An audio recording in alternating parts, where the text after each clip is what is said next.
Hello, everybody, and it's the 168th edition of the Frank and Stan chat. And for those of you watching on video, you'll see that we have a guest. Steve McMullan's with us. Hello, Steve. Morning, Frank. Is Morning, it Steve Stan. or Stephen? I always called you Steve. It depends if I'm in trouble. Frank, you are my employer, and you know it depends if I'm in trouble or not. Is that how your mother used to speak to you as Yeah, well? my Sunday name includes the middle name too. Well, I won't let you. I'm tempted to get that revealed on the screen, but we won't. Anyway, how are you, Stan? Still suffering with a strange ear, Yeah, so speaking a lot less, which is probably to everyone's yeah. advantage. Well, the viewing figures have gone up since you've had that condition. So, well, mate, continue, Stan. So, how's the family? I mean, I think your wife is still not very well, is she? No, she's still quite ill. My son is ill, but he's been going into work ill, as you do when you work in school. And my grandson is ill again. So it's a funny time. Yeah, We're all just thinking there will be a time soon when we're all fit and well again. yeah. But it seems to be not arriving as fast as we'd like. Yeah. Well, Steve, thank you very much for joining us. Do you want to just give a little introduction about who you are and how you know Stan and myself? Sure. So I guess I probably see myself as a bit of a journeyman in education. I've been ahead. I worked for local authorities in different capacities. I was a senior HMI at one point. Um, but my relationship with you too, well, Frank, we were you became my boss at a trust that was starting to expand, and we worked together for about a year and a half, 2 years. And Stan, I stepped into your shoes, not immediately, but in another local authority in my most recent job. And I was listening to one of your other editions when it was your second outside broadcast. And I like to think that myself and my colleagues were responsible for your first outside Yeah. podcast Yes, yeah. last year. And while you say you were never invited back, it wasn't personal. Yeah, I mean, actually trying to do a Frankenstein chat in front of 200 people in a venue in York was always going to be a bit of a challenge, wasn't it, really? We didn't really think enough about the process, did we, Stan? I think we just thought we could rock up. Yeah, we assumed that people would be really keen to throw questions Yes. about what's caught their eye, and that was like dragging blood from a stone at times. I think, It's a funny thing, isn't it? When you put 200 head teachers in a room and nobody has anything to say, yeah. Yeah, they go really shy and coy, don't they? It's a yeah, strange thing. Yeah, I was saying to before that yesterday, I won't reveal where or who with, but I was with some sort of major business leaders. And when they were asked to sort of just reveal how they were feeling and whatever, there was silence. There was this sense of really needed. I mean, when they warmed up, they were fine, but actually there was this sense of, well, do I reveal weakness here? If I raise an issue, what's that saying about me? And for them, it's what's the weakness about my company or the company that I'm leading. That sort of thing was the issue. I think that was behind their sort of hesitancy. But yeah, yeah. So we worked for a few years in the co-op, and I have to say, I mean, uh, it was a really sort of interesting time, wasn't it? Because there were only a few schools in a few academies there, and where it is now, I think it's over 30. Just the Gosh, thought of managing that, from where we were when it was just basically you, me, and a finance person who was part time. yeah, in the cupboard under the stairs. Yeah. Anyway, well, thanks for joining us, No, and it's a pleasure. um, I mean, you're just to say now, you're freelance, aren't you? You're Yeah, yeah. So I'd always wanted to have a go at it, and um, what's really nice at the minute is not having a supervisor. Yeah, Because somebody like me. it's Frank, I have to say, I learned so much from you. A lot Then, of it not worth repeating. no, but actually, when I became a senior and having to quality assure documents, I discovered your love, and I share now your love for track changes on Word. Yeah. Mm. Yeah. So Yeah. it's you know, you taught Well, that to me, and about precision in yeah, particular. I think particularly around writing, and Stan and I experienced that in the mid-90s when we had a reader called Geoffrey Hernshaw, who, if I don't know if Geoffrey's still alive, but I have to say, in terms of my professional development, he was one of the most influential people Absolutely. that I'd ever met, and he, it was an absolute weird that you would hear the thumping of this report, because in those days it was all done by hand, Mm. and it would be posted to you, a thump onto the floor of the porch, and I'd scurry down, and I was scurrying down to the report because I knew that it was going to be supportive, but analyzed, really analyzed, and really saying to you, well, what did you actually mean by that? Is that really Mm. what you were trying to say? It wasn't just about, well, that apostrophe's in the wrong place. It was really, really getting to Yeah. getting to I've told you understand my what that favourite. inspection was about. My favourite, which I kept for a number of years, was something like, Stan, this is the best report I've ever read. Here are 136 edits that you might want to take. I think one of the things, I mean, this isn't part of the chat, is it? But one of the things that saddens me is where we are at the moment with reports in Ofsted, is that they're of little use to anybody. When I think about the work that we did, and I'm not wanting to go back to the 96-page report, don't get me wrong. I'm not wanting to go back to Geoffrey Hernshaw analysing all these words, but we've stripped it back to such a point that when I read the reports, as I did with a school that we know this morning, Steve, I'm not getting a sense of the school and all that it does. I'm not getting that unique feel for the school anymore, which is something I think that needs to be reversed, really. But It becomes anyway, very difficult, doesn't it? Because just to say something new, to say something different, if you're writing a report, and yeah, I think one of the good things about the report now is there's no comment particularly about safeguarding, because those were just became generic. yes, Mm. And I think there is that, who is your audience?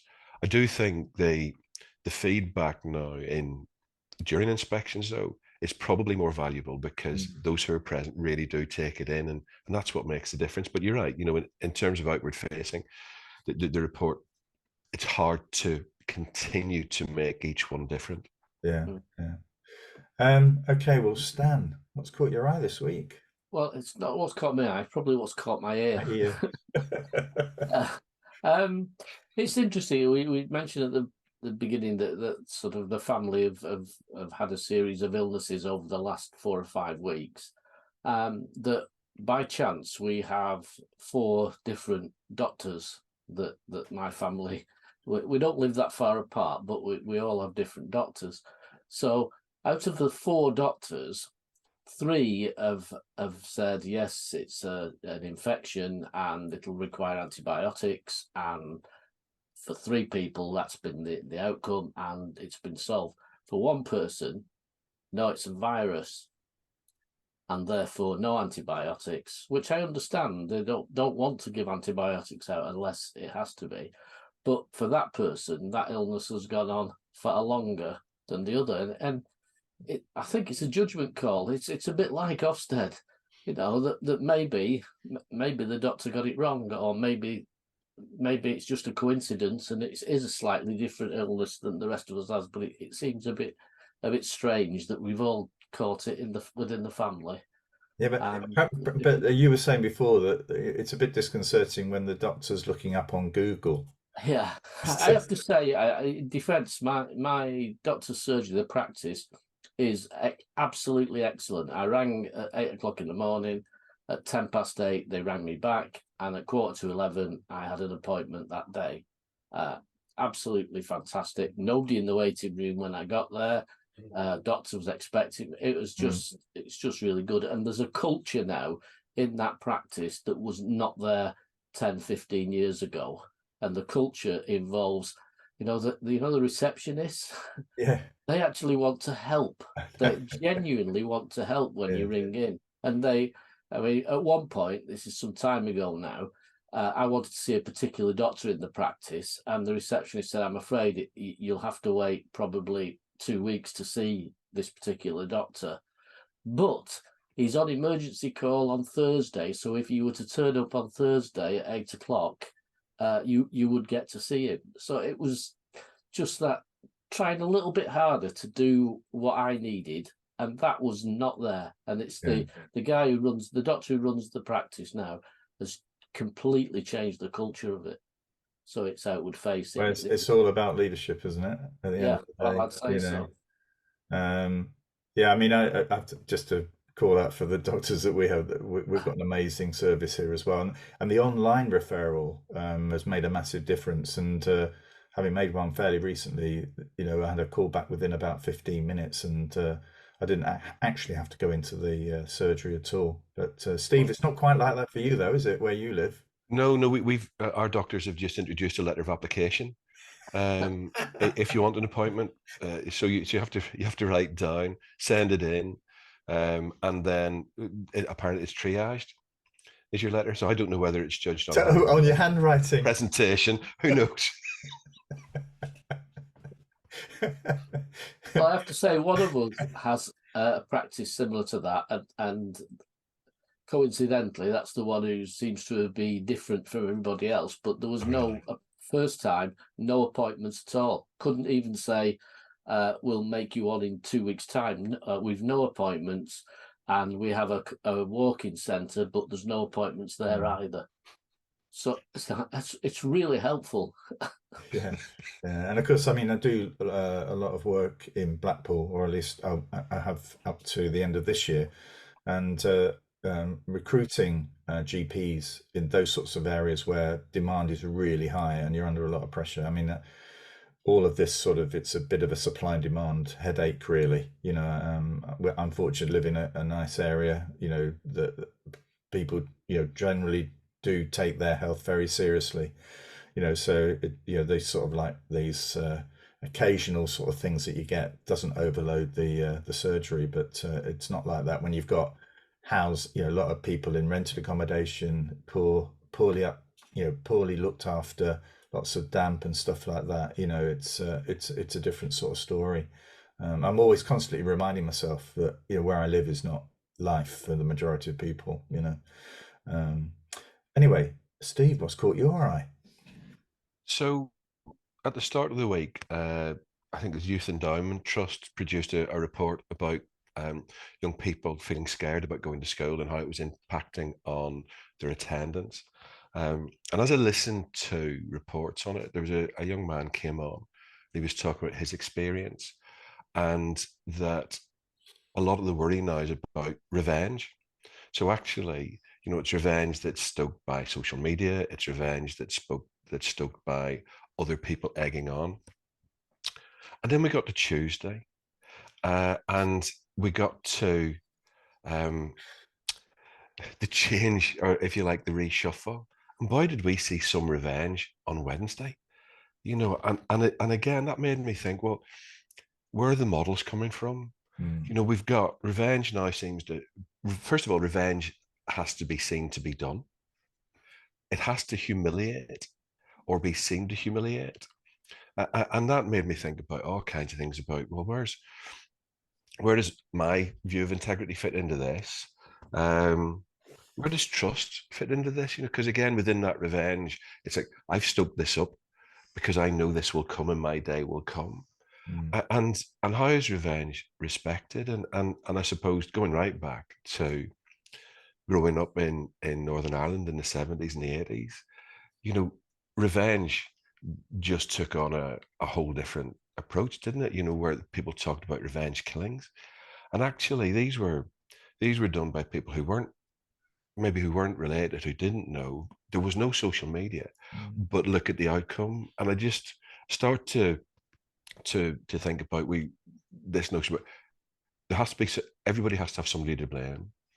And are we working out that everybody has to be able to take revenge in some way? And it just makes me feel really uneasy. There was, I thought, the significant difference if you read the Jess Phillips resignation letter, Yes. as opposed to the Braverman letter. that there was something honourable about one and dishonourable about the other. And I just feel as though there was a way of responding to effectively being sacked, although it was a resignation letter, and doing it with honour and saying, well, my principles say this, this, and this. Whereas you've always been weak, blah, blah, blah, was just a strange way to. It is. Go on, Steve. I suppose it always comes down to how it looks in terms of your motivation, doesn't it? One looks as if it's purely selfish motivation as opposed to selfless. And I think that, again, we're almost, when you look at what those young people were talking about, the people who are taking revenge or feel the need to take revenge, it's a very selfish view of things, isn't it? We all make mistakes. Maybe there is somebody to blame, but it doesn't necessarily mean that it needs, something dramatic and public. And I it's that, I think, you've talked about honor. I suppose I think about it as in, integrity or whatever, that if you hold a position, depending on your belief systems, I suppose it's about that, actually how you put yourself across. And yeah, well, stuff happens, fair enough, move on. It doesn't need to be acted upon, and if you do, make it better, not worse. I came across this with some head teachers, and I was an advisor some years ago, where particularly if there'd been maybe a new head teacher and the staff had caused them problems, or the parents had caused them problems, that once the problem's solved, they want to then raise the banners rather, with to show the blood that's been spilled, say, I have finally won this battle with the parents. And I say, no, you've won. That you don't need to now light another fire to start. But there were a couple I can think of particularly, who absolutely wanted to say, right, I need everyone to know that I won this battle, and I need it to be public. And I think the thing about the Jess Phillips letter made clear that she acknowledged that her boss, Starmer's position was one that she understood. Yeah. But she felt that she couldn't agree to it. Now, in a way, there was the acknowledgement that there was some right, that in some respects he was right, and that it wasn't a criticism of him as a person. It was a clearly thought through position. The position for Braverman and Sunak, for me, felt like where she was saying, actually, we had a secret deal. You've reneged on the secret deal. And in a way, you're thinking, hang on a minute, no one told me there was a secret deal. It felt very gritty and sort of unpleasant, that as if we were sort of only party to a bit of the conversation.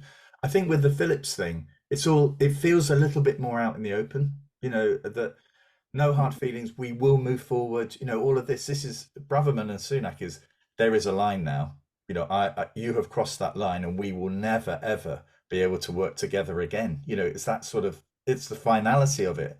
And she has calmed down, I don't know, or whatever, but she's tried to be a bit more reasoned. I'm not agreeing with what she suggested in the Telegraph yesterday, or is it today? But actually you feel as though, well, Phillips and Starmer, there's the basis of an ongoing relationship.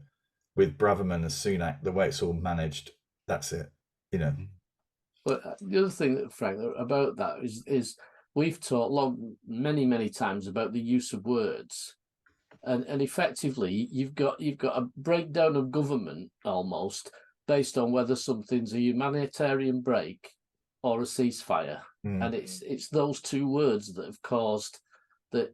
And if the truth of the matter is, if the British government had voted for a ceasefire, it wouldn't have made any difference because we don't have the influence to be able to make that happen. Yeah. So it's kind of, this is what we would wish. And rather than use the semantics of ceasefire, humanitarian break, why couldn't we just say, we wish all killing to stop? And we all need to work towards a way where it does stop, rather than force people. Again, it's something I was saying to Steve before, into one side or the other. You can't have a position, it seems, at the moment, which is neutral or which can see strengths and weaknesses on both sides. interesting how Steve was mentioning about the troubles in Northern Ireland in the 70s, 80s, and it needed skilled politicians, didn't it, with an open heart, on both sides, willing to engage to find a solution. It feels as though, when we're a long way away from that open-heartedness, in terms of British politics, but also in terms of international politics as well, and I feel as though we always bring it back to education and generally leadership, but in a way, if a member of staff or one of your senior leaders in a school or a trust had written something like that, I think you have to say, well, look, I'm really sorry, but you're out. I think you've really, I mean, you've been so disloyal, and I don't feel as though I can trust you anymore. But here we've got a situation where it's not like a business, is it? The church of all these parties is very, very broad, and basically they want people to stay in because they need the vote, and all of this sort of stuff, is at the heart of it. So I think that for me, looking at it, if a member of staff had publicly said what that person had said about me as a leader, I'd have to look at my own position and say, have I got enough support amongst the rest of the crew? And if not, then it's probably time for me to go. Or I'm sorry, there's going to have to be some repercussions here. It can't just be, a demotion. It feels much worse than that. I think I'd be devastated in one way, because I'd think, how did, as a leader, how did I not see this? How did I not see it coming? And I'd also, I mean, a bit like yourself, where I'd say, hang on, this isn't all about you. This is about a much bigger picture, and it comes back to that. If in a school, what message are we giving to children? Yeah. What message are we giving to the nation? And I think it's that kind of selfish attitude really makes it difficult. It's not a great role model for anybody. And how do you, as a teacher, say, actually, yeah, it's okay to do it that way. You might not choose to, but it's okay. It's just, it's that role modeling. And if you did reach a point where you felt you had to have that really hard conversation with somebody, I still think as a leader, it'd be one of those things that keeps me up at night, saying, where did I get it wrong? What's happened? What have I learned from that? And you wonder, do they ever learn? One of the things also from that is just that bit of this, there is a suggestion that there's something written down in terms of an agreement.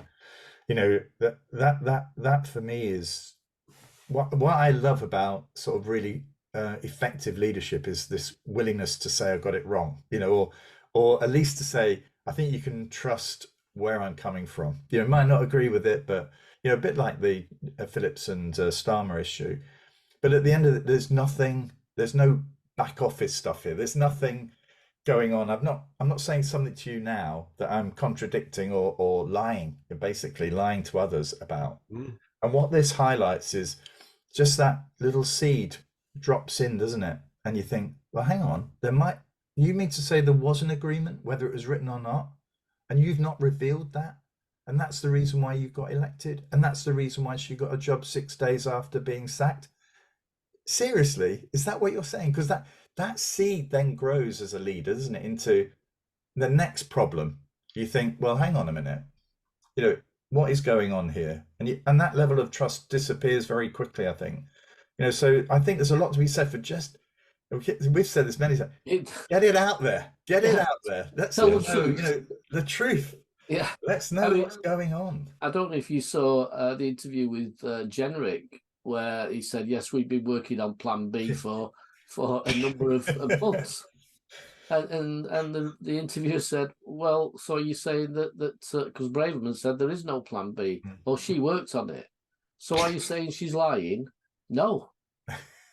so why get yourself into a position where just a bit of humility and a bit of honesty. I agree. And I would say the other thing that's happened in the last week or so, which certainly highlights humility, is Bobby Charlton's funeral and the way he was viewed by everyone. Yeah. And everyone who was asked to comment on it talked about this great man who was so humble.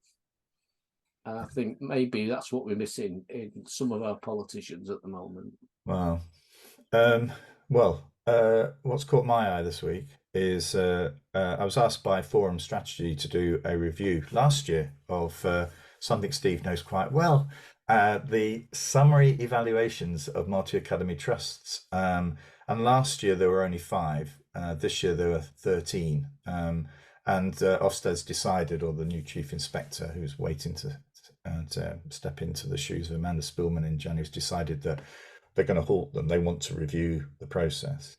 And I'm not sure whether that's because they've run out of inspectors and the school inspection program needs them all. It's everybody, hands to the pump sort of thing. But anyway, this year I did a review, and of course I was able to compare it to last year's, and it was really interesting. And just plugging here, Forum Strategy. If you want to know what the detail was, you'll need to become a member of Forum Strategy, because I've written an article for their bulletin, and also all of the slides are on their website, or will be soon.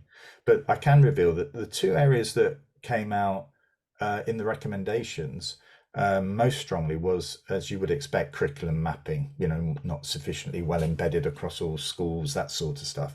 But more interestingly for me, was the last year that it was a bit of hero worshipping for the CEO.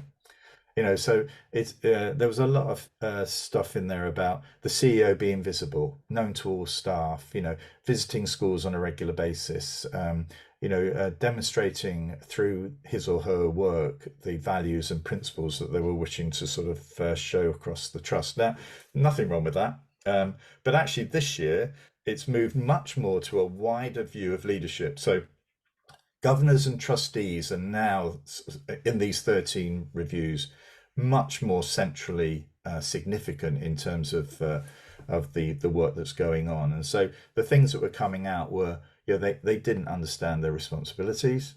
Some of them didn't understand the strategic plan. Some of them didn't know what the trust was actually focusing on this year. They didn't know what the vision was. And the thing that I think is probably most relevant is this sort of ability to hold CEOs to account. And I've raised this before because you're probably tired of all hearing this, but why did the Co-op Bank, for example, go bust, or nearly collapse, was around governance, and a lot of time spent after that in the co-op, doing governance reviews, making sure there was sort of challenge in the right places. But actually, some CEOs, whether it's in trusts or in business, they believe in their own power. They've created this monster, and one thing they don't want is anybody sort of muscling in and making it more difficult for them. But I think it was really good that the summary evaluations were starting to pivot towards more of that, and I think that's a healthy place to be going forward. So I'm going to reveal now, Steve, your hands were all over this, weren't they? Not the reviews, but the structure. Well, that's maybe a bit overplaying it a wee bit. I think I was in a really lucky position in that when I joined Ofsted, I just finished working for the co-op with yourself, and it's interesting you talk about governance, because at that point in time when the co-op was imploding and we were there were many tiers of governance. Because one of the things about it was there were so many tiers. It was like a local authority almost, wasn't it? Because everything had to be democratic and really well thought through. And it shows that those checks and balances don't always work. And I think with trusts, 10 years ago, CEOs were new to it. There really wasn't a blueprint, and the expansion that was required, and the pressure to expand that was placed on some trusts back then. Overnight, we need you to take on 100 schools. And just to, you both worked in Wakefield, didn't you? Where Yeah. I remember being at the co-op in that beautiful sort of conference area under, in the ground floor or beneath the ground, and listening to the CEO of the Wakefield City Academy Trust. And actually, something rang in my head, feeling this isn't right. it just didn't feel right. I couldn't sort of put my hand on it. But I thought, if we're going to grow as a trust, we're not going to grow like this. And I didn't really have an idea how that was going to work, you know. But Mm, you were right. The pressure at that time to prove yourself that you were a good trust, because Vicky Beer or some regional director somewhere was lobbing 10 schools at you or whatever. You know, there was the ego that went with that, and that was in mm, effect, you were effective if she was willing to, or they were willing to give you those sorts of schools, you know. mhm. I think there was also a misunderstanding of how you fix some of these, particularly, and I'm not picking any particular mat out, but to say, you know, yes, a conversation I had is we've just taken on 2 failing schools, primary schools. We haven't got any primary school. I think they had 1 primary school in the mat. And I said, so how are you going to support them? Well, there's a really good year 6 teacher in our current one who will work with those 2 schools. And you think, you're so far away from Yeah. where you need to be if you're going to take on 2 schools that are in real difficulty and turn them round. It's not sending a year 6 teacher in. It's Yeah. you know, something far more than So that. you were saying, Steve, weren't you, that you were in Ofsted when there were very few people who had any experience of working at a senior level in a trust? Yeah, and I think and um, I think in seeing that, it was going in and from experience, possibly one that you're talking about, go in and say, well, let's have a look at the finances and how those are run. Let's have a look at who payments are being made to, and that introduces, you know, nepotism and all kinds of things which were never evident before. But I think there is part of that where when we become ahead at a school, actually we usually become ahead because we were a decent teacher. It's a completely different job. And then you introduce this completely new job of CEO of a trust, which has virtually nothing to do with Yeah, teaching, and it has nothing to do with leading a school because it's a completely different system. And then you add into that, actually, what we have to do is now go from being 1 school to being 20 and getting that infrastructure in place. I think you and I would probably agree that that's the bit that takes time. It's yeah, the infrastructure, because you've got to plan ahead and do that. Now, that's a completely different business model. And I think the clue there is it's a business model. mm, And so if you're coming from being ahead of a school to doing that, that's a big leap. But in the day, there was no blueprint. And now I guess we're starting to see, and I think as I was leaving Ofsted, we were starting to see the second generation of CEOs, where it maybe wasn't about, it was less about ego or mates mats. It was about people who were coming in and actually had a better view of, right, I can see what this is now. yeah. Um, so I can see how that would develop and would improve. But you're right, you know, and everything in school starts with good leadership, and it starts with good governance. And you taught me that, actually. Well, I always say, if You, you get good governors, that yeah, invariably they'll appoint some good people, and if they're yeah, not good, they'll either make them really good, or they'll say, well, look, you need to go somewhere else, you know. yeah. I And think even still, sorry, Stan, even no, still, when you're inspecting, governors still talk about it's about support, Mm, and it's about it's actually about the checks and the balances, isn't it? You know, they need to be there for the checks and the balances, and still too little is said about recorded about challenge. You know, here are published results. That's great. Thanks. Move on. yeah. And it's not that. Come on, let's unpick and really improve because of that. Sorry, Stan. no. So I was just going to say the head of governor services that I worked with for a number of years used to say to me, "You point to a good head teacher, and I'll tell you there's a good governing body there." Yeah, And he said that works both ways. Good head teachers create good governing bodies, and good governing bodies create good head teachers. Hmm. But absolutely, but absolutely. I guess it's this governors come in and we think they'll be good because, well, I went to school once. Yeah, You know, and that doesn't, you know, that really doesn't help. And so I think in that respect, I know for me, when I was in schools to try and move them forward, I'd often just on my head teacher report saying, ask me about this, challenge me about this, because actually they need coaching as Yeah. well, don't they? I think one of the things you mentioned before, which we might not have time to cover in detail, was around whether certain governors or trust board leaders, chairs, need to be paid. And I was just thinking that the in the co-op, I think when I left, it was the 24th largest cooperative business in the country with a turnover, well, turnover, but it was dealing with about £240 million. And we were fortunate to have a brilliant chair of the trust board who's been chair since the whole thing started. And he is an amazing person, but he's paid by the co-op, in a way he's doing this work for the co-op. But to think of somebody else, you or me or whatever, being a volunteer and actually as a trustee, there are certain legal responsibilities that fall on you to think, hang on a minute, that's a lot of money, a lot of things going on. And I'm just part-time, unpaid. I do the best I can sort of thing. It does make you wonder whether or not, there is perhaps more expectation could be placed on trust chairs if they were paid, and an expectation that they would take it a bit more seriously than some do.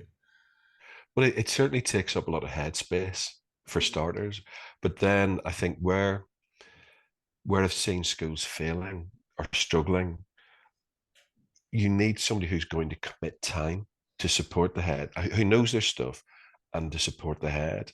Now, if you feel you have got time, that's great. But in actual fact, you need to be somebody who will invest days at a time. And you probably know it, from chairing, being an independent chair of things. Because the other thing that brings is a courage to challenge, because you're being paid to do it, and and I think where what I've seen with independent chairs, or those who are really heavily invested that way are able to say, actually stop, or where's the impact here? Or you said you'd do it and you haven't done it. And so I think there probably is an argument in some cases for some form of remuneration to get the best people who will invest time. Yeah, but it's also that knowledge. I mean, I'm thinking now where I'm a governor in my first, I think it was my first term. We were looking at the SATS results, and I said, really, we ought to have access to FFT, so that the governors can look at the results independently. And some of the governors were absolutely shocked that I was suggesting that we should have a second check on what we were being told. And thankfully, the head, who's very good, said, "You're absolutely right. And governors, you should have a second view so that you can make sure that what I'm telling you is accurate and the truth." And so everyone settled down. But for that first fraction of a second, when I was suggesting maybe that we were being told things that weren't right, there was a real reaction to say, that's not how we work here. We are very supportive. And I was a good head who said, yeah, it does need that challenge. And you do need to say, that's not good enough. And once they knew that, some of the governors with no real experience at schools were excellent and are excellent at asking really key questions that they've improved. It does. And it's interesting you talking about challenge there. You'll have seen it. You'll both have seen it in working for local authorities, where sometimes heads are saying, I don't like the way I'm being challenged. Or, it's how the challenge is made. Yeah. And it probably is an element of that, where having somebody who is invested in chairing can, again, model that and show how it's done and make sure that it is appropriate, and the way it's worded is appropriate, as opposed to taking it full circle to where we are before. Well, yes. How you lay down a challenge to somebody, and how that's received. Yeah. Well, that's 40 minutes, folks. Really? That's amazing, isn't it? You said it would fly by. I know. Well, thank you, Steve, for joining us. Thanks, Steve. Oh, it was a pleasure. Thank you. And I hope everything's getting better in your house by the time we meet next Friday, Stan. Yeah, well, what I'm hoping now I've heard something we've not mentioned on here, the story of the very hungry caterpillar. I'm hoping I can see a video of that. That would be, it'll send me to sleep. If we have video of a certain hungry caterpillar, we will put it at the end of this video. Okay. So anyway, thanks, Steve. Thank you, Stan. And it's a pleasure, guys. See everybody next Friday. Take care. Thanks. Bye.